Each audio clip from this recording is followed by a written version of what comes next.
Ассаляму алейкум, Алейкум ассамблей. салям. Hoş geldiniz Хош болдың. в обитель студии Сербест. Нам очень приятно видеть вас здесь. Вы первый из... Ну вот и как теперь это на русском сказать? Из Магикан. М-м. Говори на татарском. Юмористик Саасандан. Бутаров. Са русчасын сөзін он там. Сфера. Из области юмора. Вот. Человек, который имеет непосредственно прямое отношение к КВНу, к развлекательному контенту. Как он вообще веселит людей? Скажу с точки зрения потребителя хорошего настроения. Классно, круто. Круто. Того, наверное, чего в жизни не хватает в обычной жизни. Это какие-то внутренние задатки? Что-то врожденное? Либо это вот жизнь так вот что-то делает, что человек больше замечает, больше реагирует на окружающую среду, на людей, и у него начинается эта генерация шуток и Но больше реагирование на людей — это уже, скорее всего, издержка в момент уже создания такого, наверное, юмористического контента. Да, знаешь, мы на «ты» можем. Да, мы можем. Я задавал себе вопрос, почему вот именно юмористическая стезя. Я пришел к такому выводу, наверное, это за счет того, чтобы, наверное, скрыть какие-то вот моменты в своей жизни, чтобы, ну, вот, юмор, он восполняет. Да, скорее это на уровне какой-то защитной реакции, на уровне, ну, вот как это приходило поначалу, на уровне выруливания каких-то ситуаций за счет юмора. Ну и, как оказалось, юмор, он очень хорошо, очень сильно помог и помогает по сей день в жизни справляться с какими-то, не скажу, что сложными, интересными моментами в жизни. У нас как раз сейчас, наверное, очень интересный период. Очень интересный. Когда у всех плохое настроение, сложный период, эмоционально точно не до веселья и не до смеха, как дарить людям вот эту радость? Тяжело, однозначно тяжело, даже в какой-то момент, ну, вот момент возникновения тех или иных событий, которые не дают в обыденности, там, как сказать, держат твое информационное поле вот в одной стороне и все, ни в какой другой. Ты уже не подвластен, ты постоянно читаешь новости, постоянно о чем-то узнаешь. Ну, вот в этот момент тяжело как-то опираться, полагаться на юмор, и, соответственно, тяжело не только тебе, но и тяжело остальным людям дарить этот юмор, что ли. Ну, ты понимаешь, какой у всего происходящего подтекст, и в этом плане, конечно, ну, не до юмора, скажем прямо. Но так или иначе приходится справляться, потому что, конечно, таких ситуаций жизненных не было, но были сложные ситуации, где приходилось как-то откладываться, абстрагироваться от всего, натягивать улыбку, идти и работать. Да, могу. Вот самый яркий пример, который первый в голову залетел, гибель близкого родственника, Хартанам Джейназиаса. И так получилось, что у меня была свадьба на следующий день. У меня получилось ее отдать коллеге, другому ведущему. Но через 3 дня у меня была свадьба, которую я не смог никому отдать, потому что все были заняты, это был пик сезона, и мне пришлось идти работать. И хочешь не хочешь, ты идешь, выходишь, натягиваешь улыбку, стараешься, ну, конечно, получилось или нет у меня скрыть. Это уже со стороны я не могу сказать, это уже скажут, наверное, люди, которые... Да, еще ко всему прочему, на этой свадьбе были гости, которые знали мою ситуацию, знали мое положение. Я не знаю, как они реагировали на это. Но вот как-то получилось пережить этот момент. Был такой опыт.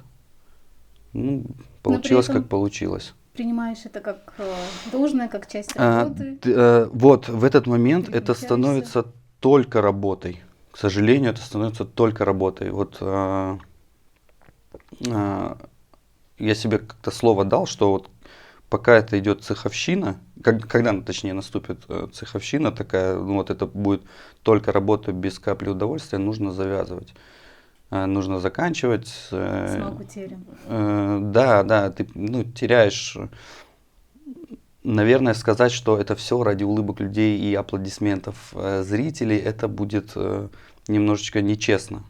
Нет, это в первую очередь, конечно, это твоя профессия, которую ты выбрал, это заработок, так или иначе, но нельзя говорить, что это не приносит удовольствия. Вот человеческая реакция. Реакция людей, реакция гостей, зрителей, когда на тебя смотрят, тебя слушают, тебя аплодируют и потом благодарят после мероприятия. Это очень важно. Это очень важно, оценка, поэтому ты на следующую работу, на следующее мероприятие уже идешь в приподнятом настроении, хочется делать больше, хочется делать лучше. Ну вот я себе дал слово такое, что, наверное, когда это перестанет мне приносить удовольствие, нужно уходить. Завязывать. Да, 100%. Потому что это будет Это будет кислое заметно. лицо, это очень будет заметно. Людей не обманешь. Это как в театре, наверное, как актер, у которого там плохое настроение, а он играет в комедии. Ну вот, наверное, может чуть слабее, но как-то вот пример Вы с такой. детства были ну, любителем, скажем так, повыступать, ну, у детей не у всех бывает желание там выйти на сцену, Да, как-то о себе да. заявить, привлечь к себе внимание. Как А, было у вас? у меня было... Вообще, ну, расскажите немного о своем детстве. я ненавидел, наверное, выступать немножко, потому что мое детство, я ходил в музыкальную школу, По классу? аккордеон. Мгм. Я 5 лет отучился на аккордеон после Тяжелый музыкальной инструмент. школы, да. Мне он давался очень тяжело, потому что это был такой возраст. Я смотрел на своих сверстников, которые идут на стадион, идут в парк, там идут на гимнастику, футбол, а я иду с портфелем в музыкальную школу, возвращаюсь поздно ночью, и эти дурацкие этюды, я ненавидел их.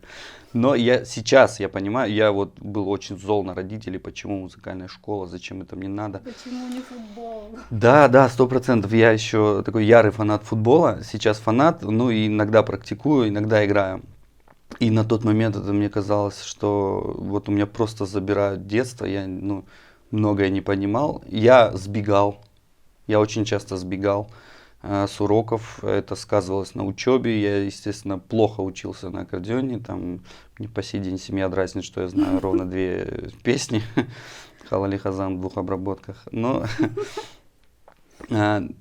вот я учился на аккордеоне, и каждый раз, когда, как это бывает обычно, родственники приезжают, вот базымбаламыз, да, аккордеон біле çalmaya, içinde o çalacak.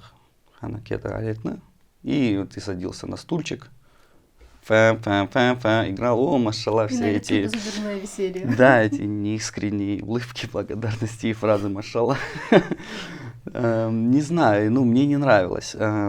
Я закончил аккордеон то ли в 8, то ли в 9 классе, и вот, наверное, школа поспособствовала. У меня было 2 кружка. Я по итогу пошел на футбол. Я совмещал это с легкой атлетикой. Я там выплескивал свою какую-то энергию. Помимо этого у нас был ЮИД, юный инспекторат движения. Вы, насколько я знаю, не в Симферополе родились. Нет, я в селе, да, родился в селе и учился там. И это Золотопольская школа, и она славится тем, что всегда, каждый год, вот сколько ЮИД существует, она каждый год брала первые места по ЮИДу, по району, и каждый раз команда ехала в, сейчас я вспомню, Доцмаяк. Доцмаяк за Евпаторией, где собирались уже районы, команды, которые победили районы по Крыму, и оттуда уже чемпионы ехали там на страну, завоевывали какие-то призы. И мне так нравилось, что старшеклассники вот участвуют в этом. И там была агитбригада. Нас 10 человек должно быть в команде. 10 человек показывают какие-то зарисовки, миниатюры касаемо вот правил движения, ПДД. И я участвовал в этой агитбригаде. Там еще была спортивная штука, да. Спортивная штука, нужно было решить карточки. На велосипеде нужно было проехать какой-то определенный этап, тоже на скорость. И вот эта агитбригада, которая мне нравилась больше всего. Своего рода триатлон такой. Да, да. И мы вот, причем очень странно, здесь ты должен решать ПДД, здесь ты должен спортивные какие-то навыки проявить, и агитбригада творческие, актерские какие-то навыки. Естественно, в школе, в 10 классе это все нам писали. Вот учительница приходила, ну как в школе это было. Вот есть сценарий, вот, пожалуйста, учите. Здравствуйте, а сегодня на сцене команда Золотопольской школы. Привет! Сейчас я понимаю, что это настолько все банально и неинтересно было, но на тот момент, что это просто разрывало сознание, что можно сделать что-то на сцене самому, от этого люди хлопают в зале. Естественно, наша школа победила, мы поехали в этот Доцмаяк, ничего там, по-моему, не заняли. Ну, не суть, мы поехали туда на неделю, вот вся молодежь, все эти команды, которые там собирались. Было очень круто, очень весело. Мы там, ну, вот какие развлечения могут быть у 10-классников, 11-классников. Вот все эти развлечения мы там уже вкусили, прошли через это все. Естественно, это ночные школьные дискотеки какие-то. И вот мне это нравилось. И по итогу это все переросло. Каждый год бывает, как оно называется в школе, вот студ весна это в институте, а в школе это, наверное, ну, какая-то тоже, то ли осенний бал, короче, как-то называлось. То ли не бал, да. Как-то называются эти соревнования, и тут уже нашим классом мы решили тоже участвовать. Ну, как решили, за нас классный руководитель решил. И вот стоит прямо перед классом, вот у нас есть, кто у нас есть, Асан есть, вот участвовал в агитбригаде, пожалуйста, вот ты и займешься сценарием. Я думаю, классно, супер, за что мне это все? Мы как-то начали, вот тут, наверное, начались первые такие юмористические проблески. Мне сестра помогала писать первые зарисовки, эти миниатюры. Мы выступили очень круто, шикарно, разорвали зал, заняли 2 место, заслуженное. И вот после этого мне очень понравилось выступать на сцене. Я понимал, что я выхожу, и уже плевать, какие там у тебя школьные, какие-то домашние задания, проблемы по предметам, еще что-то. Вот мне нравится, да, вот это. Эти репетиции вечерние, ну, 11 класс, что еще нужно. Это еще, глядишь, от уроков отмажут. Да, да, и это тоже на учебе сказано. Ну, признаюсь честно, мне немножко было сложнее с учебой. Я шел на медаль. Ну, я дошел до медали. Ах, вы из этих? Да, я из этих. Раньше как-то этим гордишься, радуешься, а потом понимаешь, что тебя начинают стебать за это все. Но, тем не менее, ну, я, сейчас, наверное, сказать, стесняюсь неправильно. Нет, я рад, что я закончил на золотую медаль школу. И вот помимо учебы, это было, вот, наверное, единственная радость, вот, ну, не то, что единственная, неправильно, участие в этих соревнованиях, где ты можешь проявить свою творческую сторону, вот она, наверное, послужила таким толчком для дальнейшего участия непосредственно вот уже в КВНовской деятельности, уже в институте, в который я тоже попал случайно. Вот детство мое было такое. Прекрасные на самом деле, и именно они определяют порой нашу жизнь. В КИПУ вы поступили на факультет, Информатики, казалось бы. и вы тут сидите. Да, да, я информатик. Социальная информатика, моя профессия звучит, причем социальная она была только у нашего выпуска. И до этого ее не было, она была просто информатика. Другая была асоциальная. Да, да, да. Да, по-моему, в момент поступления наш поток сделали группу социальная информатика. Мы ее закончили и закрыли. Это направление. Стала просто информатика прикладная, там еще различные. Что же вы там натворили-то? Ничего, что, наверное, и поспособствовало закрытию. Да, скорее всего. КВН при институте, при КИПУ. Всем известная команда КВН еще, которая уже на тот момент, наверное, когда вы учились, была популярна. Ой, она блистала, шикарно вообще.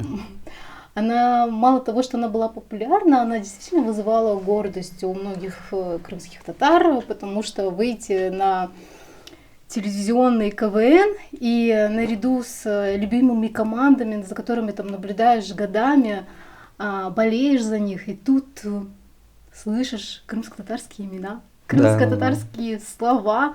Для кого-то, для многих это были близкие люди, друзья, знакомые, сокурсники и так далее. И вот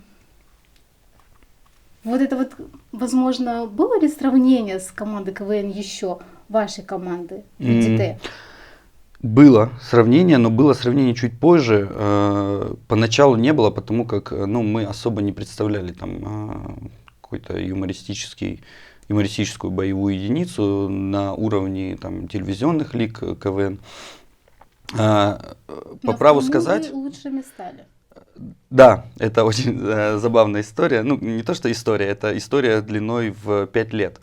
Мы стали в Крыму лучшими, и мало кто знает, но мы побили рекорд команды КВН еще. Они 4-кратные чемпионы Крыма на момент моего поступления в ВУЗ. И по праву сказать, нужно отдать должное, что эти ребята собрали нашу команду. Капитан команды КВН еще, главный руководитель Чингис Мазинов, за что им большое уважение. Они... Да. Рустем Эмирсали. Вот Чингис, он придумал название Люди Т. Они собрали команду, она называлась Селям Алейкум до меня. Потом придумали название Люди Т. Я уже с первых дней создания этой команды был ее участником. Они создали команду, они создали внутривузовский КВН. Они занимались и Крымской лигой. И вот чтобы оставить после себя какое-то наследие, наверное, это уже потом они могли сказать, что вот это наследие это наше. Но по праву продолжители. На тот момент как бы команду после себя нужно было оставить. Они уже все давно закончили вуз, там уже все были любимчики. Им нужно было двигаться далее. Они уже по юмористической колее шли, уже выросли, переросли Крымскую лигу и телевизионные лиги, уже пробивали себе путь на главную сцену высшей лиги КВН и пробили успешно. И оставили после себя нас. Первые 2 или 3 года были ужасные, конечно, для нашей команды. Это был юмор на уровне самса, чебуреки. Это я сейчас понимаю. Там зал визжал, понимаешь, там достаточно было сказать там со сцены слово самозахват на тот момент, актуальная тема. Все, ты для своего вуза чемпион. И вот это, наверное, веселье, аплодисменты подкупали, и мы не знали другого юмора. Мы вот пробовали. Зачем еще? Что-то искать, стараться? Да, когда тебе заходит пару слов, пару кривляний, все, ты думаешь, что ты на коне. На Фатимешках, на Алимешках. Да, это пик славы. Это такое ужасное время сейчас, это понимаешь? Это был ужаснейший юмор, который полностью заходил. Но классно, нам было весело. Самое главное, нам самим это нравилось. Но мы, наверное, это поняли вот на 3-й год существования нашей команды. наверное, чуть позже, стоило бы это раньше понять. Мы взяли первое чемпионство в Крыму. На этой волне мы отработали следующий год, взяли второе чемпионство, двухкратные чемпионы Крыма, еще 4-кратные. Пойдем на рекорд, пошли. Мы, продолжили играть в Крымской лиге. Третий год мы вылетаем с 1/8, нас добирают, мы вылетаем с 1/4, нас добирают. Мы полуфинал, Шатка, Валка, четвером. Там была куча проблем с командой. Мы проходим дальше. Нам помогает команда КВН, еще отдельные представители, Рустема Мирсалиев, Чингис Мазинов нам помогают. Они вам писали? Да, были вещи, которые писали, и мы сейчас, не сейчас, но вот со временем мы поняли, что это была, наверное, медвежья услуга. Когда ты смотришь вот элементарно шутку, которую произносит там твой старший товарищ, которого ты видишь на сцене, в своем образе он произносит, ты держишься за живот. Ты начинаешь своим ртом, своей интонацией эту шутку переносить, транслировать со сцены, никто не смеется. В чем дело? Дело в опыте, дело в подаче. Дело в том, что ты элементарно не знаешь этот юмор. Это не твой юмор. Им там по 30 лет, тебе 20 лет. И вот эта разница, то, что ты выходишь на студентов и показываешь юмор старше и непонятней, это было плохо. Но мы прошли финал, и мы взяли себя за жабры. Нас взяли за жабры. Мы выиграли третий финал. Мы выиграли следующий сезон по накатанной. Мы съездили первый раз в Сочи. У нас попускались челюсти. Мы увидели, каким должен быть юмор, как его пишут, как это можно делать. Наши товарищи старшие сказали, да, мы это до вас и пытались донести. И мы выиграли 4-й, сравнялись с командой КВН, легендарной командой КВН еще. И на этом хотели заканчивать. Пошли как-то на 5-й сезон, там он был непонятный. Несколько игр пропустили, сделали финальный кубок. Мы его выиграли и обошли еще. Но не стали такой легендарной, к сожалению, командой. Может, для кого-то это стало. И вот тут начались у нас внутрикомандные проблемы. Знаешь, мы первые 2 года прошли там огонь. 3-й, 4-й, 5-й год мы прошли, мы прошли воду. Мы уже чувствовали себя как рыба в воде. А потом настали медные трубы. Вот медные трубы нас немножко подкосили. Кто-то их прошел, кто-то их не прошел. Кому-то они коснулись чуть позже, и вот, наверное, это был развал нашего сплоченного коллектива. Но нельзя сказать, что на этом все закончилось. Мы продолжили, переросли в сборную университета КИПУ. Мы хотели также оставить после себя какую-то команду. Мы начали заниматься авторством, начали писать, собирать другие коллективы, другие команды. У меня был опыт работы в качестве главного руководителя. Но это мы уже стали постарше, уже и вуз закончился. И этот момент был для нас максимально непонятный, в какую сторону дальше двигаться. Он тяжелый период, хотя юмористическая КВНовская игра, на самом деле закулисье вообще не смешное, как оказалось. Как-то так эти годы прошли у нас. Но все равно КВН он не отпускал. И последний наш опыт привел нас уже на большую сцену. Это был 13-й год, мы, по-моему, выступали в сборной республики. Мы собрали команду, костяк был наш, потому что мы были на тот момент самые опытные КВНщики в Крыму.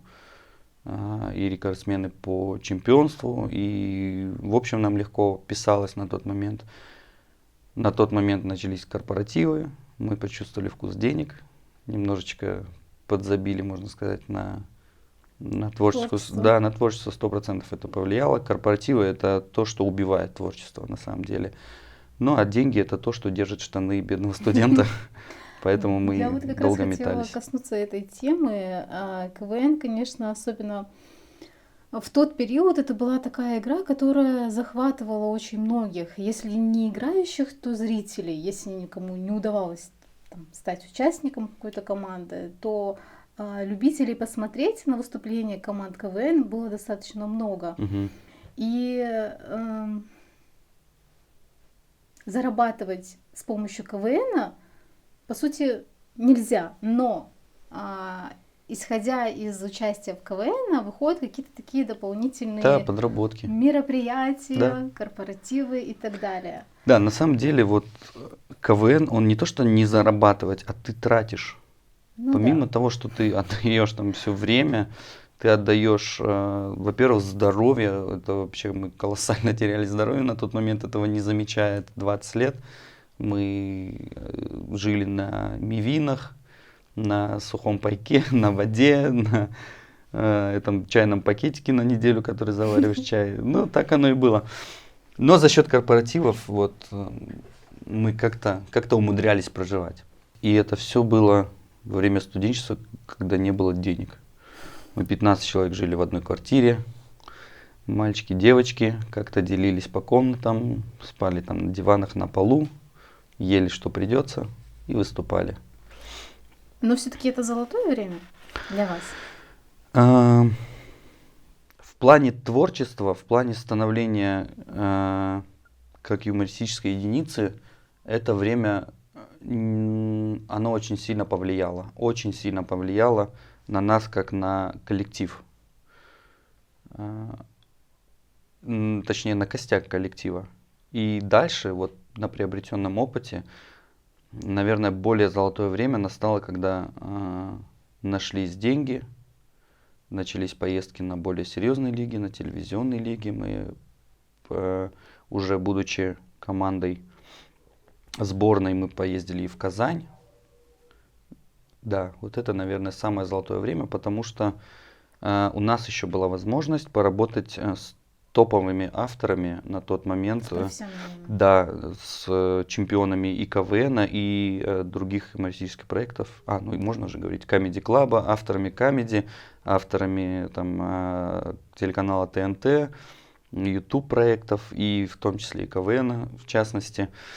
И вот этот опыт, который, ну вот лично я по себе скажу, который я получил за год, он, наверное, больше, чем я получил его за 5 лет, будучи вот КВНщиком в своем коллективе. И, ну, мы получили, не скажу я, мы получили вот этот опыт, небольшое количество ребят, которые вот продолжили, с которыми я продолжил.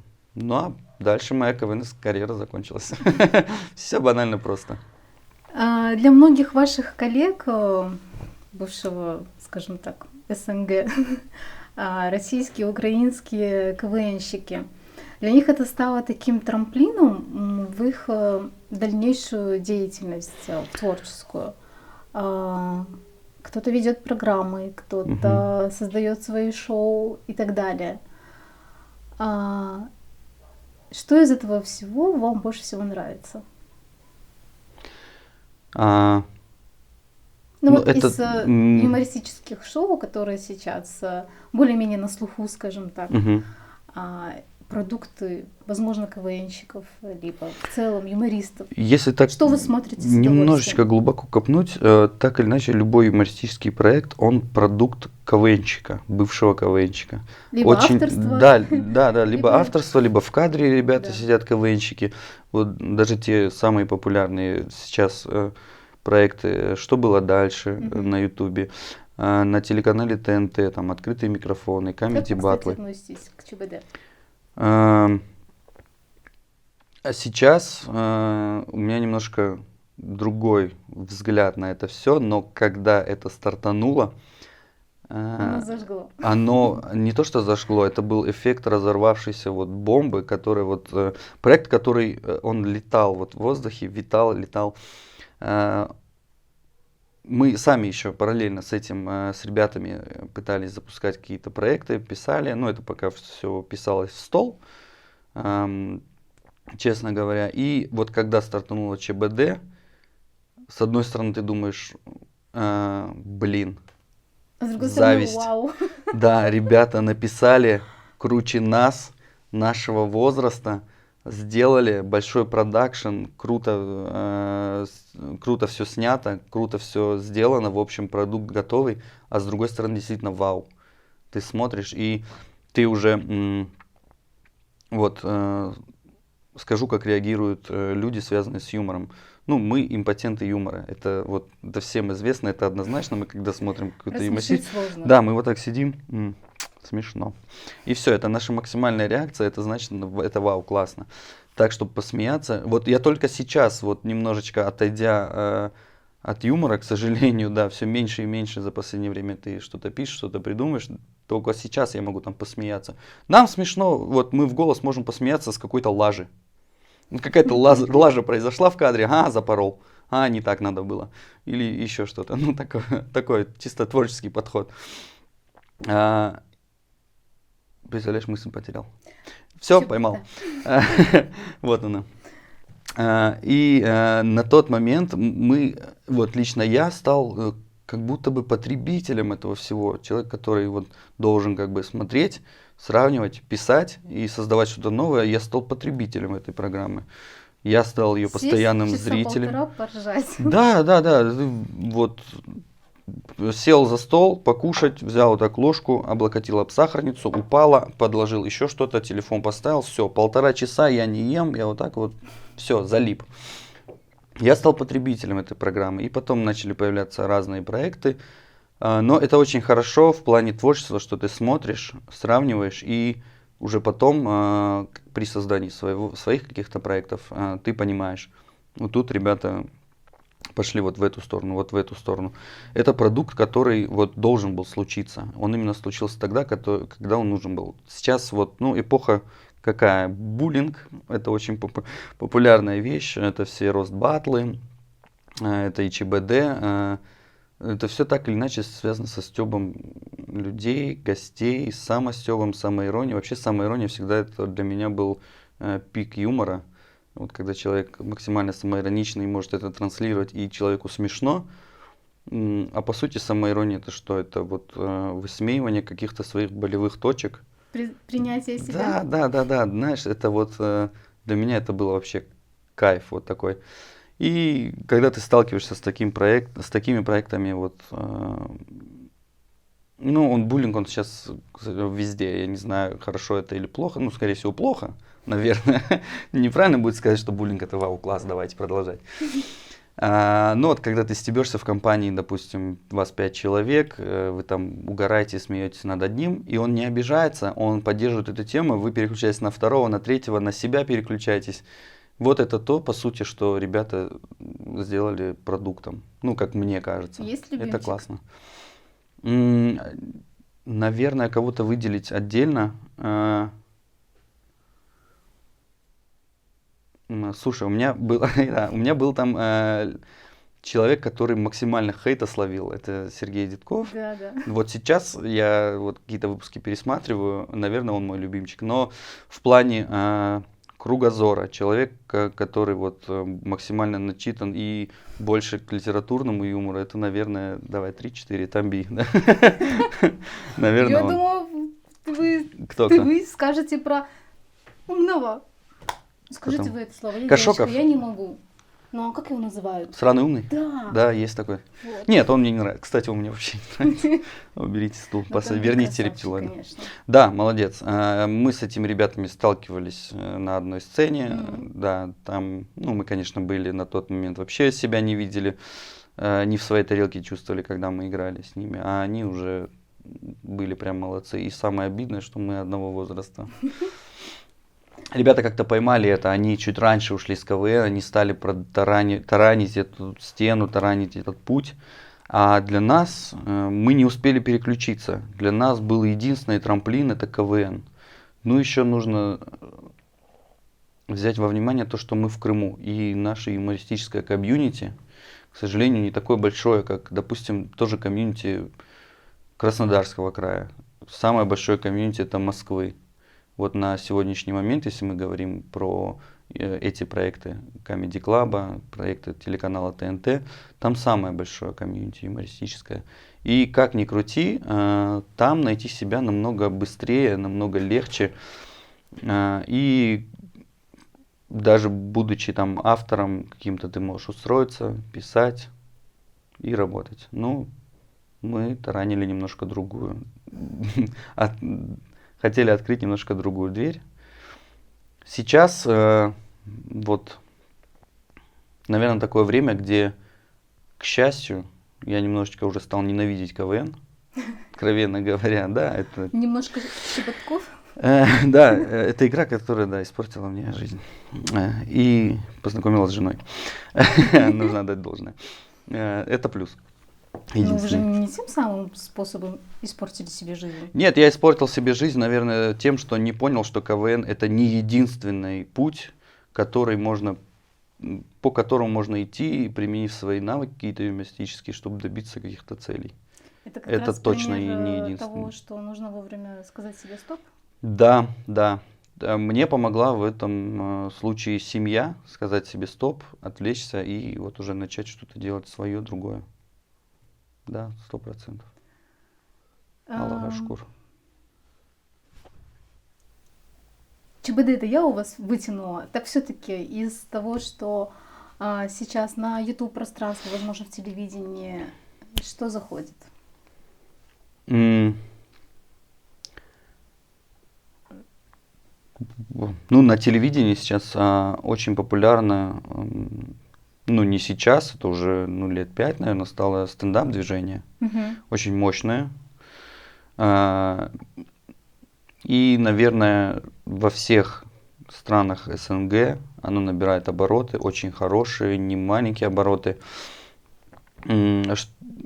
Что мы сейчас можем видеть как потребители, это, опять же, телеканал ТНТ, открытые микрофоны, стендап-проекты.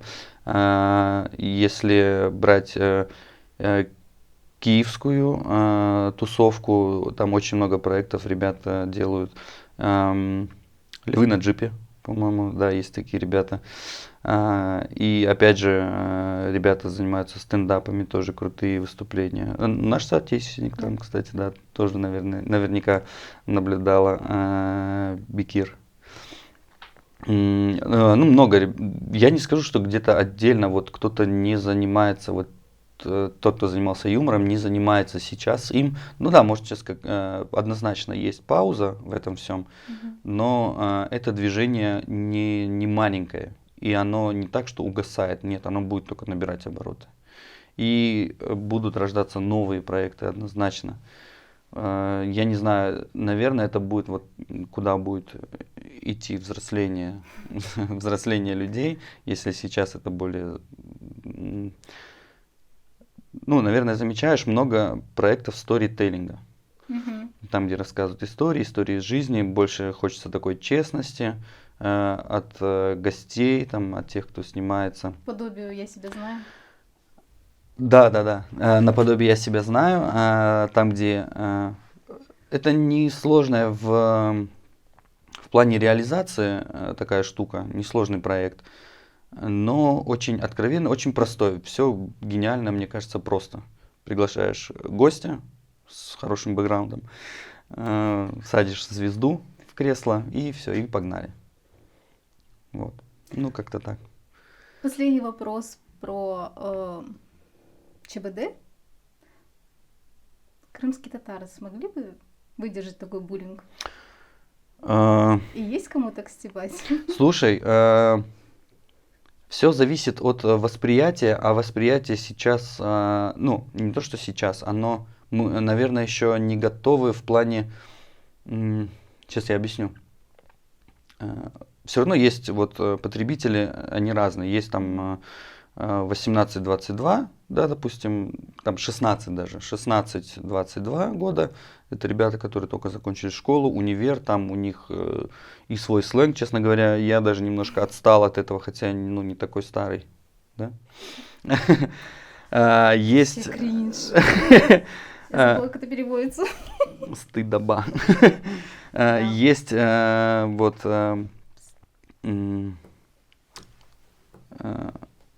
поле, допустим, 22, 28, ну 30, 32, где-то это уже люди, которые... 35-36, да? Люди, которые вот выращены на юном возрасте КВНами, уже сейчас многие, ну, они вот семейные люди, рабочие люди, которым весело. Но еще молодые. Но еще вот для меня, допустим, проект, который заходит вот 20-летнему, 22-летнему, еще, наверное, будет на меня заходить. Но я вот понимаю, что для моих сверстников, которые не, скажем так, в юмористическом комьюнити, а просто вот мои сверстники, там, одногруппники, одноклассники, для них уже это сложнее. Сложнее юмор, а вот дальше 35, 45, 35, там, ближе к 50, там нужен бытовой юмор. Вот он мне пока далек. И вот, возвращаясь, зашел бы крымско-татарский ЧБД, зашел бы, мне кажется, на вот... Максимум до 35? Да, вот не больше. Наверное, потолок 35. А опять же, у нас не такое... Что бы остальные сказали? Не Масхара. шеи. Ну, да, еще бы, если бы позвали какого-то взрослого гостя, начали бы его стебать, он бы не понял этот прикол, снял бы микрофон себя и ушел. Вот, и тогда бы и ребята... У нас нету такой расков... Мы можем вот постебать друг друга в своей компании, понимаешь, где каждый друг друга знает. Но транслировать это... Ну и то будут обидки. Ну, возможно, да. Не Если скрою. затронуть именно вот те самые струны, которые болят, то будут. Да, и вот все зависит, все в меру распущенности, да, грубо говоря. Все зависит от компании. Допустим, в своей компании, в своей тарелке мы можем сесть у себя в зале, там, пить чай и стебать друг друга до утра. Мы будем смеяться над этим, не будет никаких границ, но мы можем на разные темы шутить, понимаешь? Вот пошучу я там на большом экране про то, что человек там в 35 не женат или лысеет или еще что-то. Я пошучу это, я буду себя чувствовать. Прости, пожалуйста, я не думал, что ты лысеешь. Или ты о чем? Подожди, я запутался. Хочешь, возьмем паузу? Нет, я к тому, что я буду стараться деликатничать. Человеку хотя будет все равно, который вот близкий для меня, а люди по ту сторону экрана будут сидеть и думать, ну, что он себе позволяет. Как-то так, наверное. Не знаю, я думаю, что мы к этому придем. Мне бы очень хотелось увидеть такой контент. И мне бы хотелось, вот не в кадре, я тебе уже рассказывал о проекте, который мы с ребятами много писали. Ты знаешь проект «Толк»? «Толк», где 4 человека сидят. До него предвестником этого проекта был проект, где снимался Сабуров, Каргинов и, третьего забыл, Коняев. Просто на Ютубе. Они обсуждали какие-то темы, и они их накручивали, доводили там до смехоточки, плюс какие-то истории. За полгода до премьеры «Толка» мы вот один в один сняли такой проект, веришь? Вот он по сей день где-то у меня на флешке лежит, мы поставили одну камеру, мы нашли заведение. Флешку. Нет, а уже смысла нет. У нас так руки опустились, когда вышел «Толк», и мы поняли с пацанами, что мы были на правильном пути, но вот он. Это чистейшей воды, если мы сейчас выложим, скажут плагиат, и все. А мы там так смешно накручивали, мы вечную тему крымско-татарских свадеб затронули, там... затронем. Сейчас затронем, да. Я пошел. Мы там, короче, и друг друга перестебали, было круто, мы 1,5 часа отсняли, думаю, все, пацаны, надо, короче, либо формат подкорректировать, снять. Снял, выпустил сразу. Нет. И вот я такой человек, что мне надо довести все, как мне кажется, до идеала, и вот потом только. И вот в этом году у меня был проект, которым я написал, придумал, точнее. Я вообще никуда не, к своему сожалению, абстрагировался от всех юмористических шоу. Это был сторителлинг. Как оказалось позже, ребята из Киева, у них примерно похожий проект, о котором я узнал чуть позже. Это был. Но, тем не менее, у меня был немножечко он другой. По правде говоря, он, не немножечко, даже немножечко, может, другой. У меня здесь руки опустились после первой технички. Потом я себе собрал, немножко переформатировал еще, чтобы было. Хотя, по сути, все эти проекты можно найти общее, что с ЧБД я себя знаю, и там Росбаттл, и Прожарка, там можно куча куча найти схожеств. Похожеств, как я говорю, неправильно. Все уже придумано до нас. Да. Тут не нужно изобретать велосипед. Я понял одну главную штуку, что зависит от контента, который внутри. То есть, если придут в этот проект ребята со своими историями, в этом и будет уникальность. Что никто не будет приглашать тех же людей с теми же историями, допустим, если мы говорим про сторителлинг. И в этом будет уникальность проекта. Вот. Я придумал проект, снял 2 технички, подготовился, все плюсы, минусы учли, все подкорректировали, запланировал съемку. И я планирую ее на март месяц. И в марте месяце понял, что вот о том, о чем мы говорили в начале нашего разговора, не до юмора стало. Вот у меня лично опустились немножечко руки, я понял, что это сейчас не то, что нужно, и немножечко отложил это все в долгий ящик. Я не знаю, когда вернусь к этому проекту, надеюсь, иншаллах, вернемся. То есть в ближайшее время этот ящик открывается? Да, хотелось, мне тоже очень хочется, но я еще сам пока не готов. Хотя у меня там было вплоть до приглашенных гостей все расписано, уже и студия была организована общими усилиями. Как-то так. Все пришлось поставить на паузу. Как и, в принципе, во многих проектах, касаемо юмора.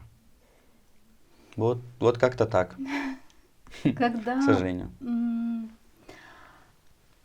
Мы уже вспомнили о легендарной команде КВН, но и вам лично удалось пройти далеко вперед в плане телевизионном и юмористическом. Да.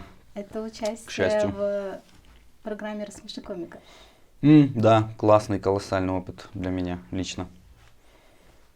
После этого выпуска, мало того, конечно же, у вас возросла популярность. Медные трубы. Это именно они и были? Они были чуть раньше. Мне казалось, что я с ними справился, но тут еще раз они начались, и мне нужно было прям взять себя в руки в этот момент.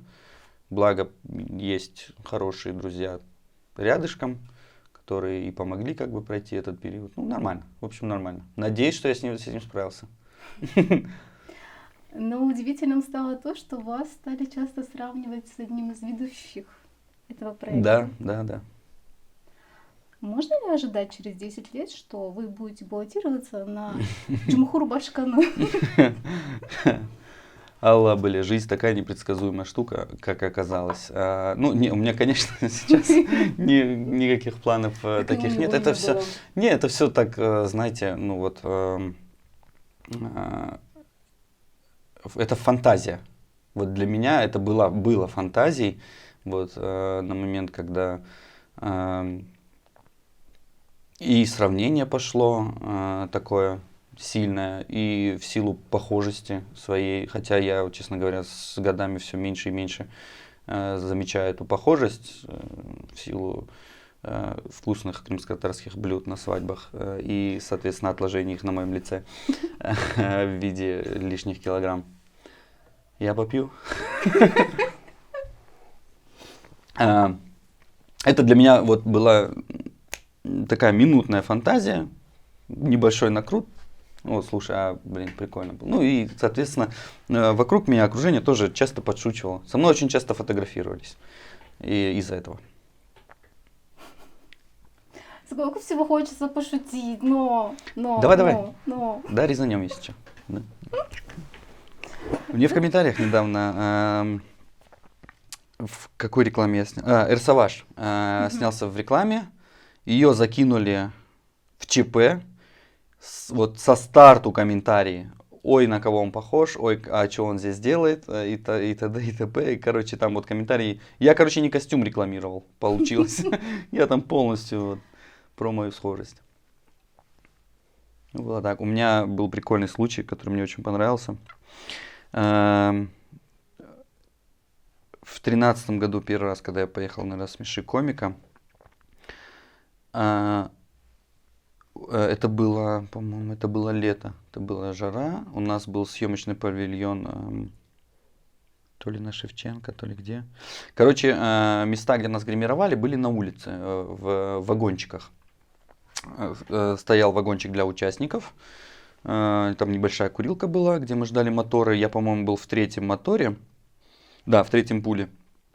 И стоял вагончик для ведущего и для Зеленского и Кошевого. Ведущий на тот момент был Васильев. Виктор Васильев, да, с Питера. Гримировали участников, соответственно, их много, их гримируют быстро. И гримировали ведущего и жюри. И, короче, женщина, женщина вышла, загримировала Кошевого, загримировала Зеленского, выходит на улицу и такая смотрит в толпу, что-то много людей, и такая раз взглядом, так раз меня. Я что гримировала уже. Ну, почти, да, такая, идем. Я такой, я? Да, идем. Завела, короче, к себе, я сел вместо Зеленского в кресло, сижу. А на тот момент, короче, у меня стрижка вот прям точно почти похожая была. Она мне раз что-то видоизменила, что-то поправила, раз загримировала. Чуть потемнее, правда, сделала этот. Это случай, когда меня... цыганский и еврейский нос совпали. Да. Это... А я еще похудее был, такой немножко прыщавый, чуть больше тоналки ушло. Ну, не суть. Да, она меня, короче, такой, максимально похожего на него сделала. Ну, в кадре этого не видно, к сожалению. Я там в кадре вообще афроамериканец. Мы толерантная передача. Но вот это прикольно было то, что не только вот, люди со стороны просто вот так она меня, похож, конечно, похож, там еще кого-то привела, показала, смотри, я как то есть она сидел немного на выставке. подогнала под его лицо. Да, чуть-чуть подогнала, да. Я пошел, что-то отстрелялся, да. Собрал деньги и ушел. Да, на тот момент я выиграл, я оба раза выиграл, да, 5000 я выиграл в первую свою поездку. А уже за вторым разом я выиграл 50, да. Если что, там не 50 дают. Там большой налог на выигрыш, потому что это лотерея. И мне дали 32 тысячи. Да ну нафиг. Или 36. Что это такое? Но не 50. Дают муляж. Меня много кто спрашивал. Что там деньги забрал? Ну это муляж, явно муляж. Я кайфанул от второй поездки в 2015 году. Меня пригласили. Если первую поездку на «Рассмеши комика» я прошел кастинг, то вторую мне набрали редактора этой передачи, с которыми мы уже познакомились. Ты нам понравился, приезжай? Да. Да, для меня это было бальзам на душу. Это было круто. Я, как сейчас помню, я провел свадьбу, собрал чемоданы и на утро уже сидел в поезде. Я поехал. Классно отснялся, это была зима, холод, я встретил своего друга еще по КВНовской сцене, Сум, да. Я его тоже подождал, отснялись мы, и я не мог не заехать к своим старшим товарищам, не поздороваться. На тот момент это Drive Production, Чингиз и Рустем, да, я поехал к ним в офис, вообще кайф. Киев, там, центр, не знаю, насколько центр, для меня это центр, да, зашел, вот эти я провел там полчаса-час, но мне так было тепло и круто, то, что я, кайф, что заехал, я друга с собой взял, мы заехали, поздоровались, они меня поздравили, там, ты знаешь, встретили как дома. С чего ты начинал и кто тебе помогал? Не было таких разговоров. Братишка, сюда десяточку положи, пожалуйста, потом продолжим разговор. Они очень классно встретили, мне так круто было, так тепло, за что я им благодарен. А сейчас это выпускающие редактора большой сцены, Лиги Смеха, это продакшенов. Я очень рад за них, честно. И везде, где можно будет говорить, что я с ними знаком, я буду говорить об этом. Даже больше, чем о том, что вы знакомы с президентом. Страны? Ну, я вряд ли думаю, что меня вообще помнят. Я знаком с ним через прямое рукопожатие. 50 тысяч гривен. Это ваш приз. В сегодняшней игре мы вас поздравляем с этим. Спасибо. Можно вода? Спасибо. Приезжайте в Крым. Приезжайте. Отвечаем, встретим, покажем такие места классные. Спасибо.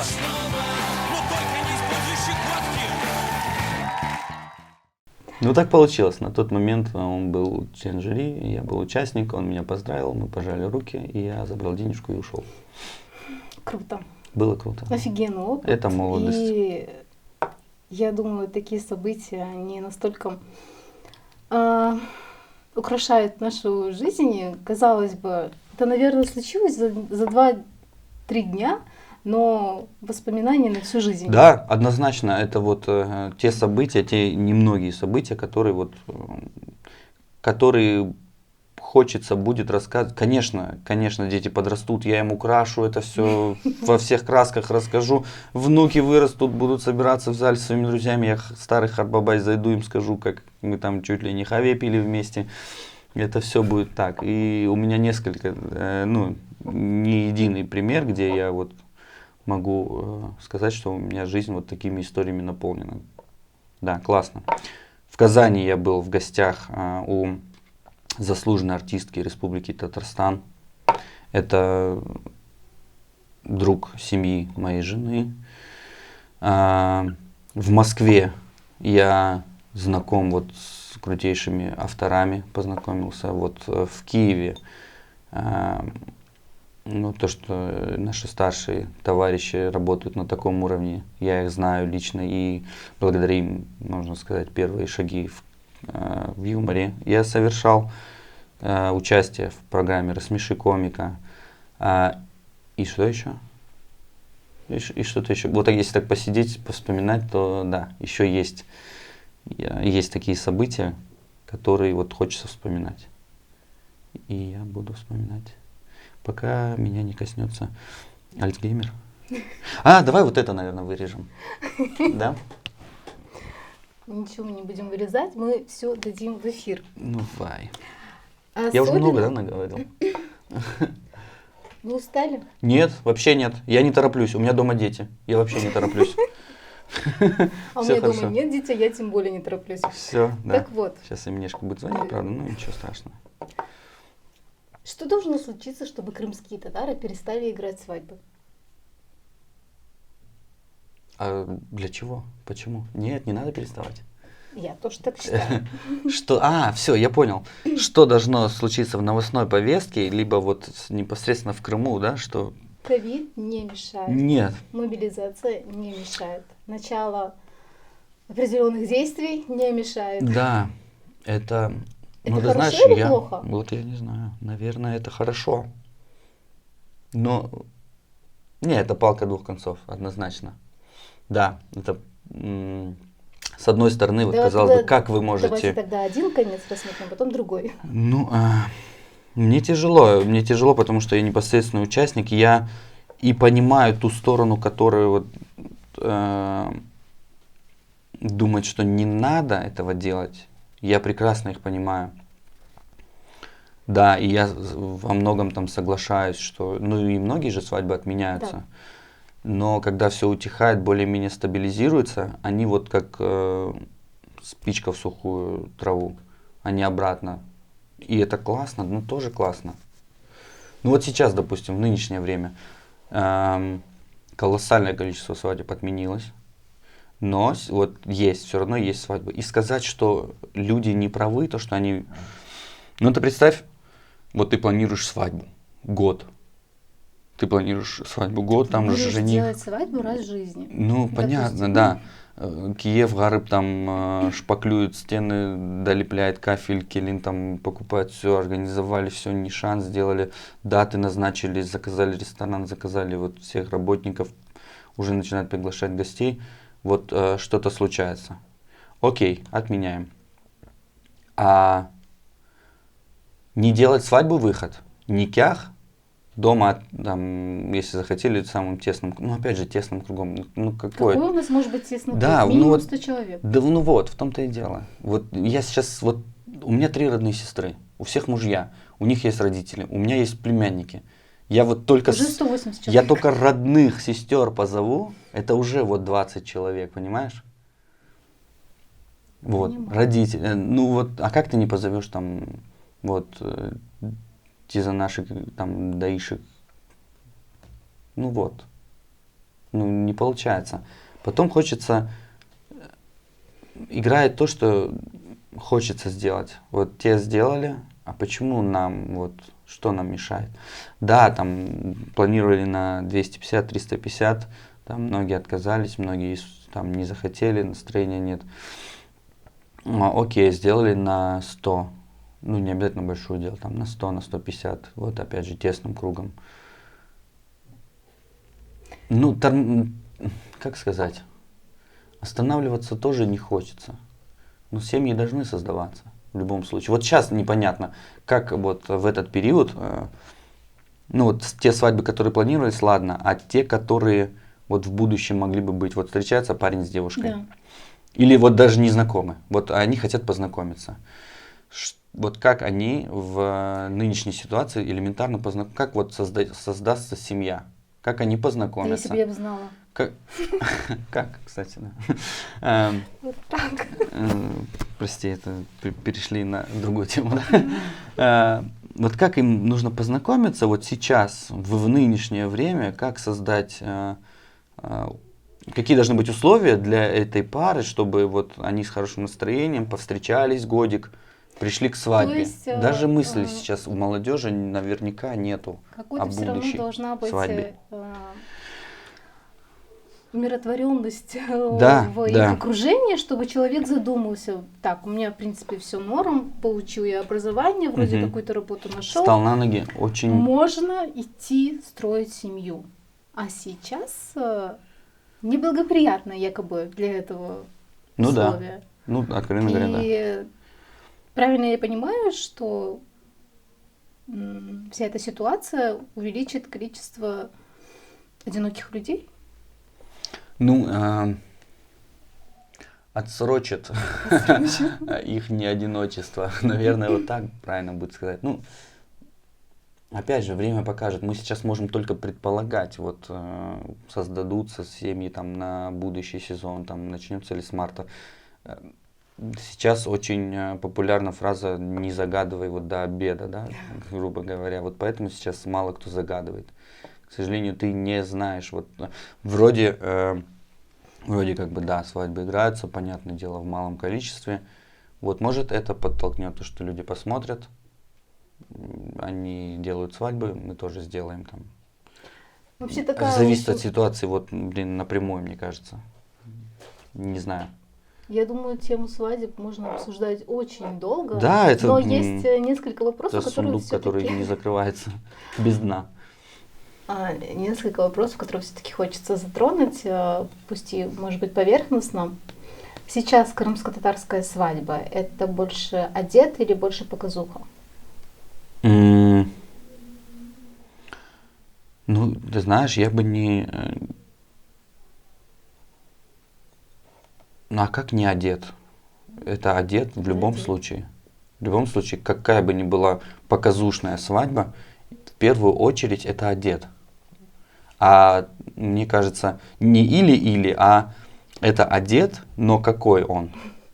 Вот, ну да, что греха таить, есть у нас свадьбы там, на показ, на соцсети, где работают, есть там удивить, ну, это, наверное, в первую очередь удивить приглашенных гостей, удивить весь Крым, чего сейчас уже, наверное, не сделаешь. Но это одет, ну, в любом случае одет. Да, 100%, да. Я прошу тебя это подтвердить. Ну, ты как считаешь, вот отказаться полностью от свадеб, вот никях, Нет. вот в первую очередь крымская, вот со стороны религии никях, это самое важное в создании брака это Безусловно. никях, но свадьбы они всегда были. Я почему еще всегда за какое-либо проведение конкретно свадьбы, именно свадьбы? Потому что если мы лишимся этой Мгм. традиции, то в больших количествах мы будем собираться только по печальному поводу. Да, да. И Или на вечеринках с кавказскими костями. поэтому я за то, чтобы свадьбу играли. Да, конечно. Ну, а Не как? ограничивались никяхом, хотя это первостепенно, и никто не спорит. Но, учитывая то, что это, как мы тут постановили, это одет, очень хотелось бы, чтобы все-таки это проходило Одет кебаб. более, да, более приближенно к традициям, Вот поэтому- не, а не вот это Они вот просто всё. вечеринки, да, они вот это вот все. Ну, смотри, прям так закапывать не стоит, что вот и все свадьбы под одну гребенку. Нет, есть, Но все равно нам- все свадьбы все равно проходят так или иначе под одну гребенку. ну, 80%. не под гребенку, а по одному более-менее сценарию. Ну, это, я не скажу, что это плохо, это норма, это вот то, к чему мы сейчас пришли. Это неплохо, мне кажется. Ну, где-то не есть хорошо, там какие-то моменты можно было просто выкинуть и не делать на свадьбе, но там, которые, букеты кидать. да, вот с традицией, которые с нашей, допустим, никак не связаны. Это европейская полностью традиция, да, там тот же торт, вот, ну, не кормежка, нет, этого же всего раньше не было, правильно? Хорошо, идем еще дальше. Вот во времена лошадей, да, допустим. Или давай вот еще глубже копать. Как раньше было? Согласие невесты, как получали? Невеста как давала согласие? Вышивала платочек, дарила жениху. Хоран, который выкупаем. Ну, ты же знаешь, что его должна была прочитать невеста. Да. Но сейчас же такого нет. Ну, Правильно? и- Ну да, к сожалению, к огромнейшему сожалению. Но а как быть? Не делать, ну, не жениться, если вот ты Хоран не прочитала? Или не вышила платок ты? Вот не... Ну, это же как-то вот идет все вот вперед, как-то движется, во что-то вытекает. Ну, Да, можно есть же минусы. заморочиться один раз за жизнь, не вышить тот платочек. Ну, это мы уже докопались до этого платочка. Да, можно, но я к тому, что, ну, время-то идет, Согласна. идет, оно Традиции- очень сильно шагнуло, да. Если мы будем проводить свадьбу, как это делали там в 30-е годы, ну, мы не проведем так свадьбу. Сейчас есть банкетные залы, рестораны. Вот, говорят, раньше было в палатках классно. Блин, да я тоже согласен с этим. В палатках как-то было душевней. Но ты захочешь сейчас идти в палатку в Нет. декабре? Ты захочешь воспользоваться рестораном. Почему этой услугой мы не можем воспользоваться? Да можем, пожалуйста. 100% согласна. Ты про дикость, которая происходит на свадьбах иногда. Ну, не иногда, а вот некоторые моменты, которые там можно более национализировать, более приближены к традиции. Там Посмотри, много традиций буду ушло. Буду как девочка говорить. Давай. Вот платье. Так. Покупают там чуть ли не под 100 тысяч эти свадебные платья, белые, пышные, красивые, со стразами, с алмазами, с фатой 82 метра и так далее. Ну, блин, пошей себе офигенный крымско-татарский национальный наряд, чтобы у тебя внучка вот так доставала его с сандыха и говоря, это моя бабушка, в нем замуж выходила. А не Да. платье, которое на следующий день будет в Авито висеть. Ну, Я про это. крымско-татарский костюм, он тоже будет, возможно, висеть на Авито и, возможно, вот в сундуке останется в шкафу. Это уже дело каждой девочки. Конечно, я сам за то, чтобы там национальные какие-то платья модернизированные под там тоже белое с вышивкой. А логачок шкур у нас многие девочки сейчас вот берут на прокат там халаты, заходят в национальном. Но смотри, еще есть такая сторона. Девочка, она же хочет вот выглядеть невестой, да? А что в ее плане, в ее голове образ невесты в первую очередь рисует? Европейский вид. Да, да. У нас там большая пропасть между вот этими вот нашими старинными свадьбами, как они должны были проходить в национальном стиле. Ну, вот если бы у нас, допустим, плавно это все, у нас очень сильно там повлияли там разные исторические события. Ну, конкретно одно очень сильно повлияло, это депортация, понятное дело. Ну вот если бы оно как-то плавно перетекало, возможно, сейчас осталось бы вот это марама, ты знаешь, там феской, там красивое красное платье. Наверное, за счет того, что небольшой пробел, что ли, в этом. Современный, у нас же не К выходят чему замуж это? с Я к вот, тому, что если воспринимать все-таки свадьбу как одет, то свойственно крымско-татарской свадьбы определенные моменты тоже в них сохранять. да, Я вот про это. Может быть, платье было не совсем удачный пример. Момент с музыкантами. мгм, Я понимаю, что не у всех хватает возможности нанять живой оркестр, да. который будет тебе играть, лопать всю свадьбу. Но это такая, как мне кажется, не знаю, уникальная особенность свадеб была, когда Живой оставалось состав. живой состав. Я Это с раз. тобой соглашусь. Еще смотри, есть, знаешь, какой момент? Вот мы говорили не так пафосно. Это знаешь, за счет чего добивается? И больше к традициям. Вот свадьба, молодые, хотят кортеж, хотят церемонию, хотят отдельный день никях, хотят отдельное платье национальное на никях, машалла, хотят Здесь щас отдельное. тын-тын-тын, Да, это цифры. все выливается в финансы. Да. Но вот очень плохо, когда, допустим, вот ты не тянешь по финансам. Я не говорю, что кортеж это плохо, церемонии это плохо, отдельно сделать день никях это плохо, отдельно национальное платье брать, это все очень классно. Но если тебе позволяет Но карман, Йоханга Коре, аяхларны узат, точно, это 100%. Это вот та фраза, которая должна быть вот здесь, вот на свадьбах.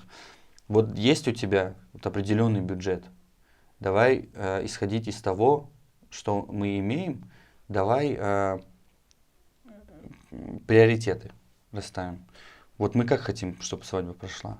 В национальном стиле? Вот с живой музыкой? Да, окей, галочка. Вот эту сумму на музыкантов, пожалуйста.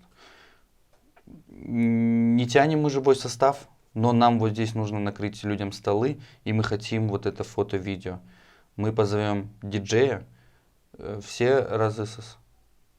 Харбаба, вы против. Возвращаем музыкантов. Харбадова деньги Харбадова на деньги. музыкантов. Нет, если вот, ну, не получается, либо устраивает диджей, да, классно. Диджей у нас тоже Аллаха шкур, и репертуар знают, справятся, да, я круто не справятся.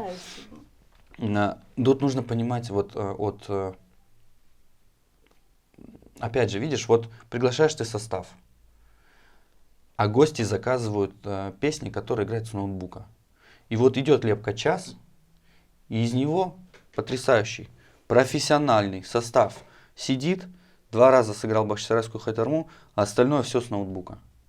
Эта же сторона тоже есть. И потом гость, который пришел, посидел и увидел именитый состав, он думает, а смысл мне заказывать состав ради вот это? Но ты смотришь на гостей. Ну, и ты, и я знаем такие свадьбы, где состав не замолкает. И потом ты приходишь домой, этот состав будет играть мою свадьбу. Вот на них я в долг залезу. Вот ты понимаешь. Потрачусь. Да. Ладно, там кортеж не 5 машин, да, там первую главную машину возьму, остальные на своих. Нормально, ну вот этот состав будет у меня играть. Или ты увидела у девочки свадебное, крутой образ, вышитый в национальном стиле свадебное платье, в котором она не только зашла в зал, а весь вечер провела с орнаментом, там, вышивкой национальной. Все, я хочу себе, вот эта девочка мне нарисует это. Халиде Челенгировой. Почему бы нет? Халиде Все, Селим. мне нравится это платье, все, я хочу платье от Халиде. Вот делаем так. Оно будет стоить так же, как и простое свадебное, там, с 40-метровой фатой платье, но это будет национальным. Это зависит от человека. То Вот есть какой он. получается, что проблема в ментальности, Наталья? Проблема. Вот ты знаешь, я еще, став родителем, наверное, скажу, что от родителей много зависит. Очень много зависит. Свадьбу все-таки делают они. Да. В большей части свадьбу делают родители. Раскошеливаются именно Анашка, бабашка. Она баба, как меня исправляли, нельзя шка говорить. И в момент, когда невеста говорит, нет, баба, вот так, вот тут ты думаешь, в какой момент я упустил, понимаешь? А может не упустил, а может нормально это все. Но опять же, вот баба тебе говорит, вот будет вот так, но баба, это было 80-е, это 90-е, а сейчас 22-й год. Давай чуть-чуть усовременим. Компромисс нашли, и все классно получилось. Вот во всем нужно искать компромисс, но от родителей, наверное, много зависит. Вот я знаю такие вот свадьбы, где со мной встречались родители, вот по сценарию. Были такие Без свадьбы. участия молодожен? Без. Были, конечно, свадьбы, где встречались и родители, и молодые, и родители, потом чуть позже молодые. Все проходило классно. Но очень важно, чтобы молодые принимали в этом участие. Очень важно. Но когда родители вот по-своему видят, а вот у нас было вот так, мы хотим вот это, немножечко нужно усовременивать. Но вот это то, о чем мы говорили, это одет, нужно ближе к одету. Ближе двигаться к одету. Когда, допустим, встречаешься с молодыми, ты им говоришь, вот лично моя рекомендация, да, торт режем, давайте не кормить. А почему? Ну, ты начинаешь там, смотрится неэстетично, на камере, попадает торт, да, по щеке идет и все. Ну, к традициям это не имеет никакого отношения. Абсолютно. Я говорю, намного красивее, когда ты подойдешь, Анашке, бабашке, если ты хочешь вручить торт, вручаешь торт, целуешь ручку, обнимаешься, делаешь с ними историческую фотографию, единственную на всю долгую жизнь, и все. Некоторые соглашаются. О, да, точно, к традициям не имеет никакого отношения. А некоторые, да, его тут будем кормить, да, ахай, да, пай, да, его тут кормить. И ты думаешь, говорить им или нет? Окей, скажу, я ведущий, я должен где-то подсказать. Смотрите, ну к традициям это никакого отношения не имеет, на камере смотрится потом неэстетично. Ну, олар yaptılar niye? Ben yapmayacağım yoksa. Ben de yapacağım. Ну вот.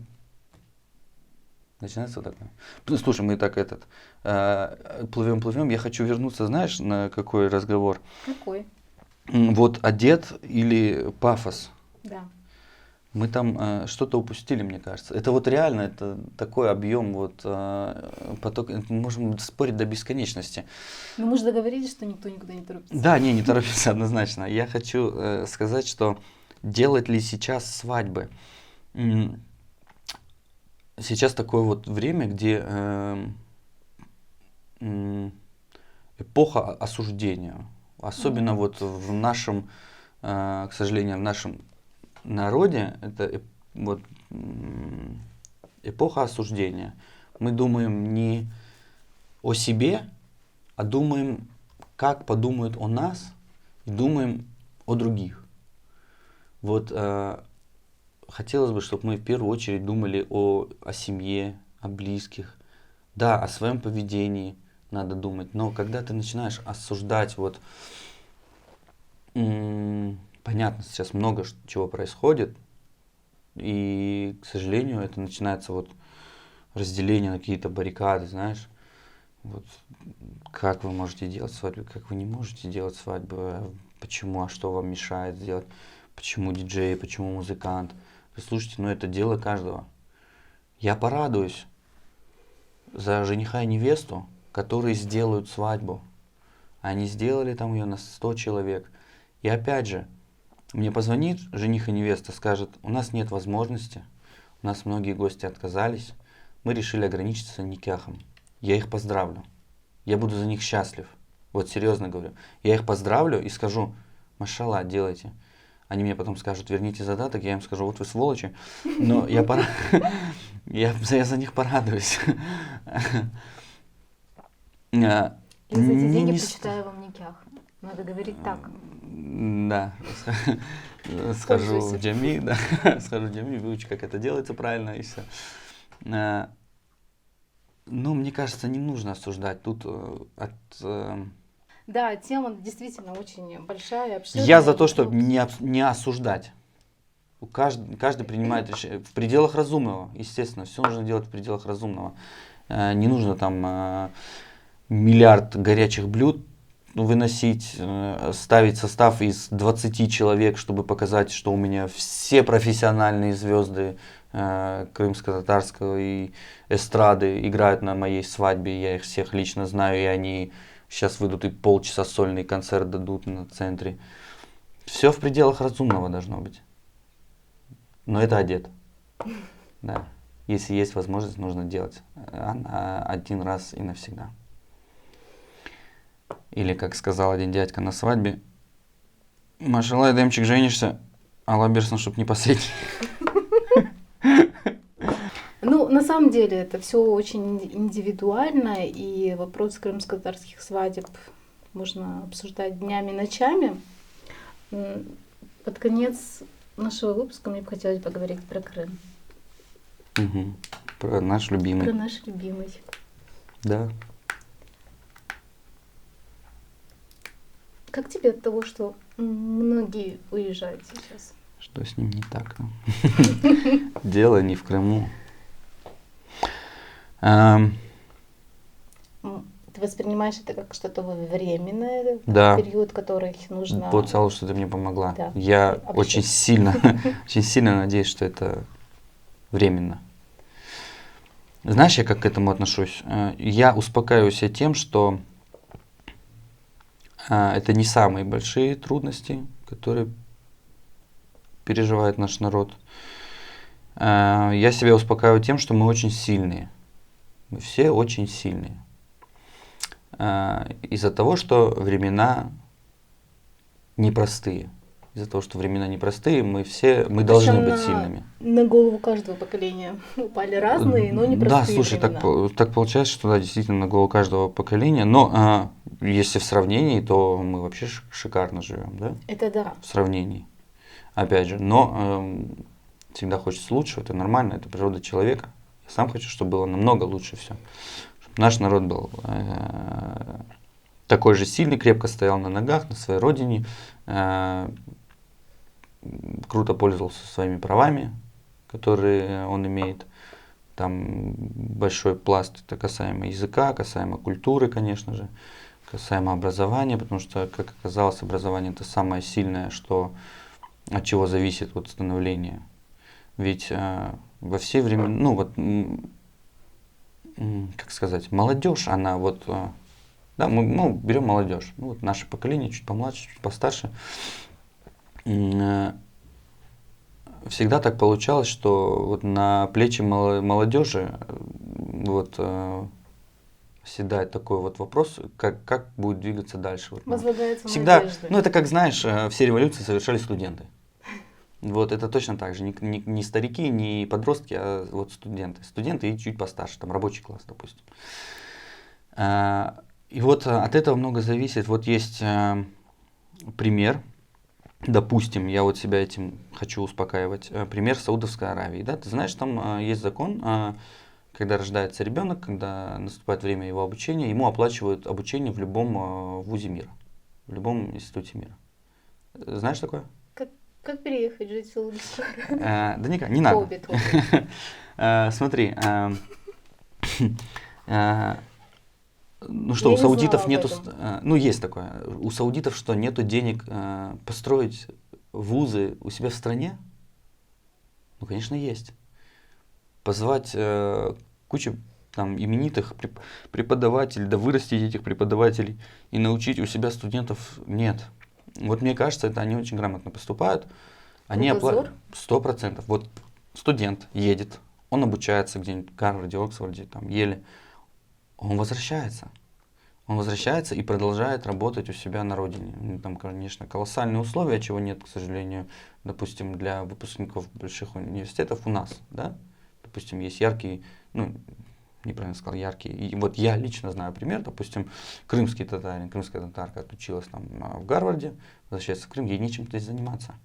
Она с этим дипломом куда? В гостинично-ресторанный бизнес пойдет за 30-50 тысяч? Нет, конечно. Она в соседнюю едет, ну, не столь соседнюю, Турцию, допустим, к примеру.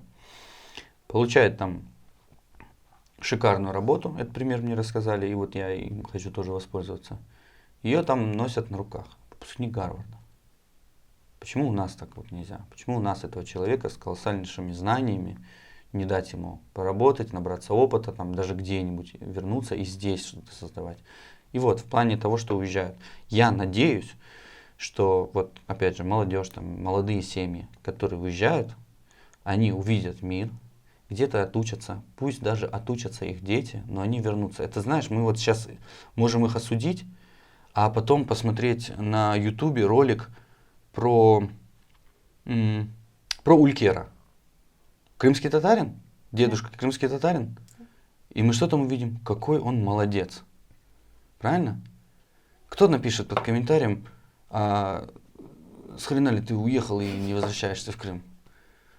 Там гордость возьмет за этого человека, правильно?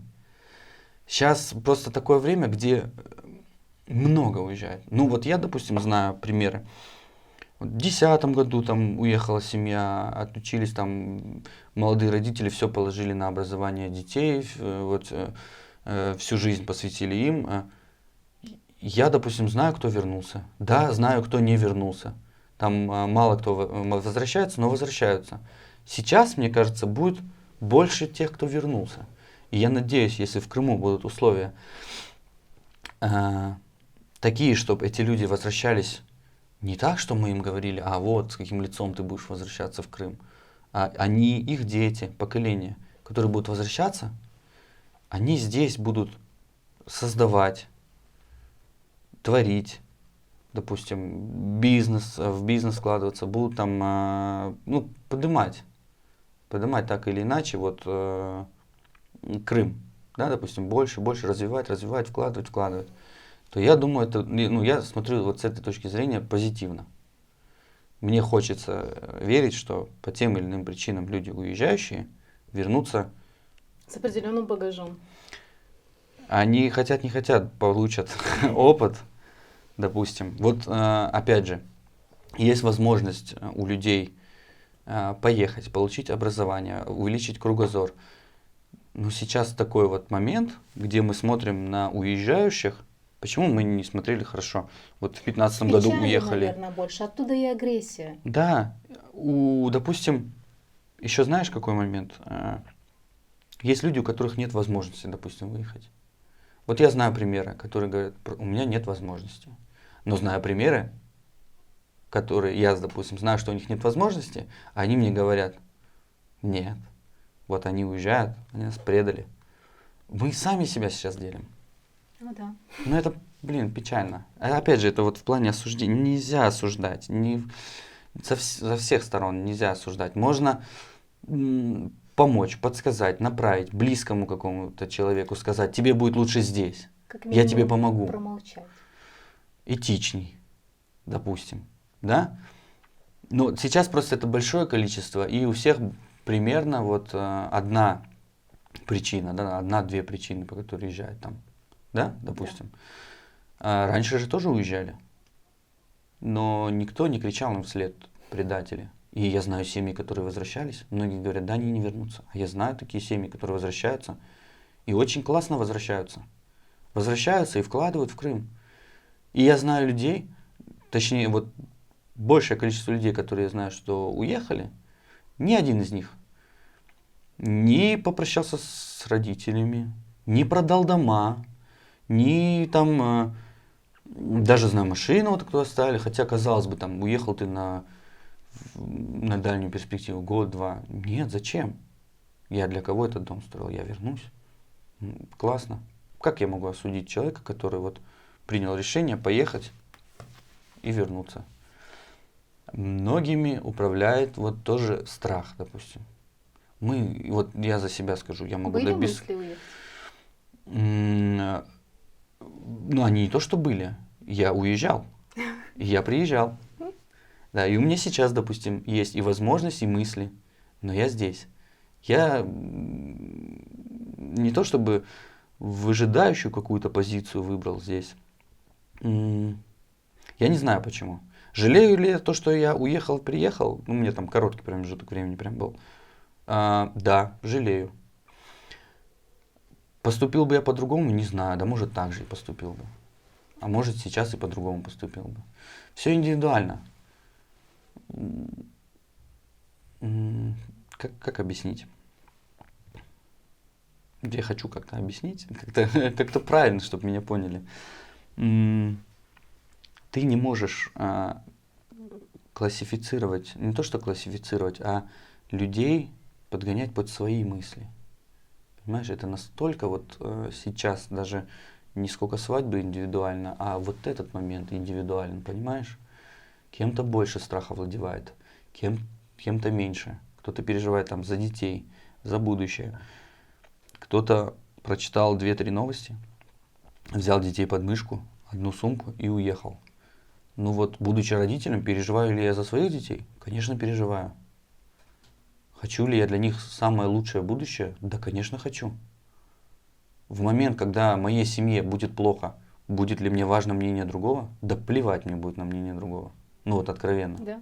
Ну вот, будучи родителем, я так и скажу. Важно ли мне мнение сейчас? Ну да, важно. Я еще сам по себе такой человек мнимый, мне достаточно мнения со стороны, и все, я начинаю себя накручивать или еще что-то. Но вот в момент какого-то события ты уже думаешь, наверное, вот только за себя. Правильно это, неправильно. Наверное, нужно думать и за близкое свое окружение.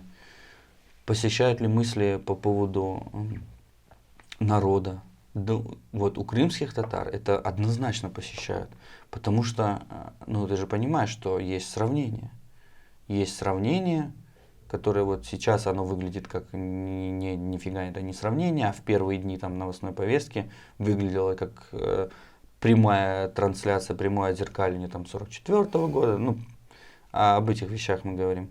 Мы сами себя в это загнали, там куча разных разговоров начинается, и ты начинаешь накручивать. Да, 100%. Очень большой. Вот. Женское поколение начинает очень сильно накручивать. Хотела сказать. Да, очень, ну, вот кого не возьми, там, да, для многих рычагом, допустим, таким было. Еще там супруги, мамы, дочеря, там, сестры. Все это так или иначе влияет, и сонну хайр, вот хочется верить, что это все вот нормализуется, мы не будем вот сильно делиться, мы будем трезво оценивать, мы поэтому думаем о народе, это очень сильно, понимаешь, вот если бы не было такого прецедента, не то что, ну да, прецедент, наверное, такого исторического факта в нашей судьбе, допустим, в судьбе нашего народа предыдущих поколений, мы бы, может, меньше бы об этом думали, и там большая часть бы выезжала.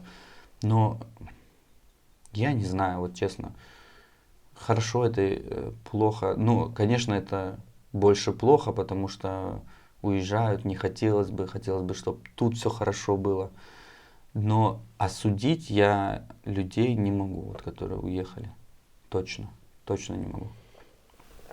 Когда заходит речь о крымско-татарском народе, ты как человек, который сталкивается с ним очень тесно на крымско-татарских свадьбах, да и вообще знаешь его как из семьи, так и наблюдая за окружением. Есть черта, которая больше всего раздражает в нашем народе? Да, есть.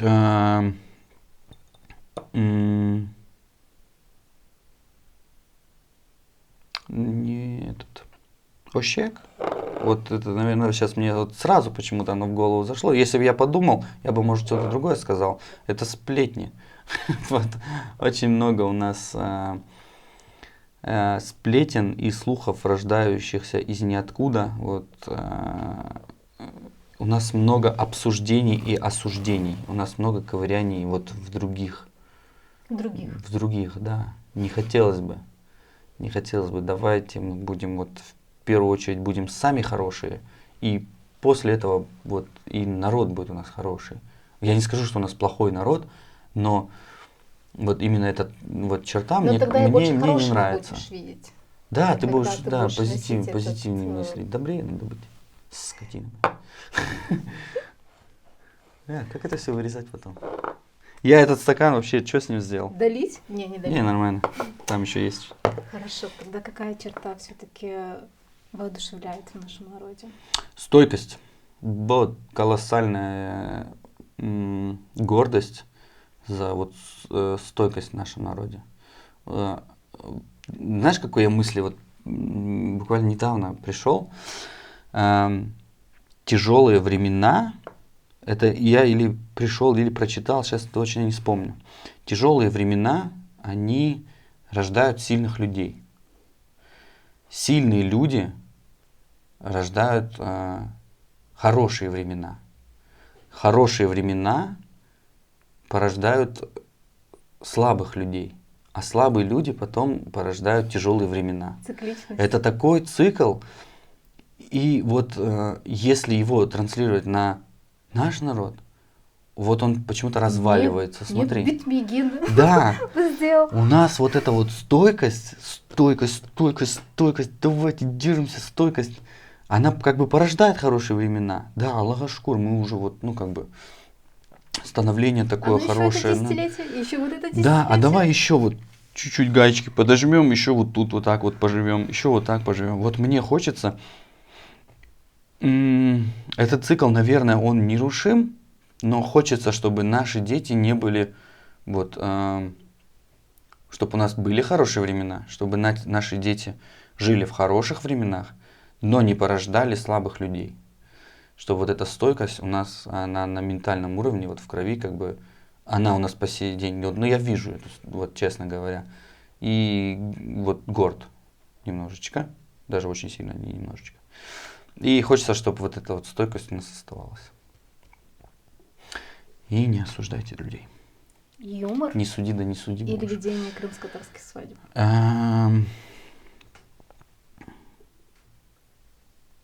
Юмор. Слушай, мне так сейчас жалко, но я так люблю юмор, что вот если встанет выбор быть в юморе или свадьбой, я с горечью, со слезами на глазах откажусь от свадеб. Юмор. Но пока я от свадеб кайфую, я их веду. Тем более там есть возможность юморить. Да, пока негде в другом месте. Юморим там. Этот вопрос я должна задать на крымско-татарском. Давай. Учитывая Яша. название нашей команды, Дева. группы, медиа-продакшена. Сербест. Сербес Солмах, не демек. Менімce fikrin temiz olsa, serbest olsa,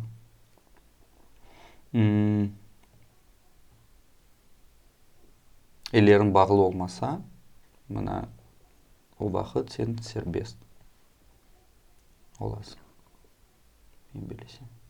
Я правильно ответил? Нет правильного ответа там. Мне кажется так. Еще вот великая фраза, да, Каспринского, Иште, Тильде, Фикрде, да, я правильно транслирую? Берлик. Вот ты как ее понимаешь? Касаемо вот народа, что были единый народ? Я думаю, это в целом про гармонию. Я знаешь, как ее вот, я знаешь, как ее понимаю? Вот Тильде, Фикрде, Тильде, Иште. Фикрде, Иште, Берлик. Да. Вот какие у тебя мысли, если твои мысли и твой рот транслирует твои мысли так, как они есть, не то, что я думаю вот так, а скажу по-другому. Это уже не Берлик. А если ты думаешь, говоришь и делаешь одинаково, если вот в этом, вот касаемо одного человека, касаемо тебя, у тебя Берлик, вот ты вот здесь не ты, наверное, предаешь сербест. себя. Да, ты не обманываешь. Тебе потом не стыдно перед собой. А это очень важно. Чтобы потом ты не ложился в кровать. Это очень сложно, чтобы ты не ложился в кровать и думал, блин, вот тут я вот так поступил. И самое плохое, когда у тебя нет вообще малейшего угрызения совести. Но если у тебя его нет за счет того, что у тебя Тильде, Штеф и Керде Берлик, у тебя одного. И если у всех так вот складывалось, было бы классно. Наверное. Да. Я думаю так. Что для тебя Крым? Дом. Home, sweet home. Милый дом. Родина. Родина в первую очередь. Но и родина равно дом. Да. Сама. Всем до свидания.